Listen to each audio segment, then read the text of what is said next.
ஏம்மா நாளைக்கு எந்த கட்சி வரும் எலெக்ஷன் ரிசல்ட்ல? எப்படி டிவிகேன்னு சொல்றீங்க? எங்க அண்ணன் தான் ஜெயிப்பாரு. அப்ப டிஎம்கே டிஎம்கே ஜெயிக்குமா ஜெயிக்காது, ஆனா அண்ணன் தான் ஜெயிப்பாரு. இந்த வாட்டி மாற்றம் வரணும். எங்களுக்கு மாற்றம் வேணும். இந்த வாட்டி என்ன மாற்றம் வேணும்? என்ன மாற்றம் வேணும்? இது எதுறாது மாற்றம் வேணுமா? அப்ப டிவிக்கே வேணும். எந்த கட்சி வந்தாலும் அதுக்கு ஒரு வாழ்த்துக்கள்.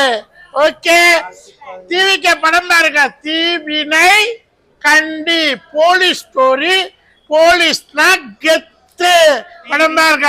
தீவினை கண்டி டிவிக்கே. அப்ப எனக்கு வாழ்த்துக்கள் கிடையாதா? எனக்கு வாழ்த்துக்களா? சரி, very good, very good, super. Tea சாப்பிடுறீங்களா? உங்களுக்கு ஒரு வாழ்த்துக்கள்.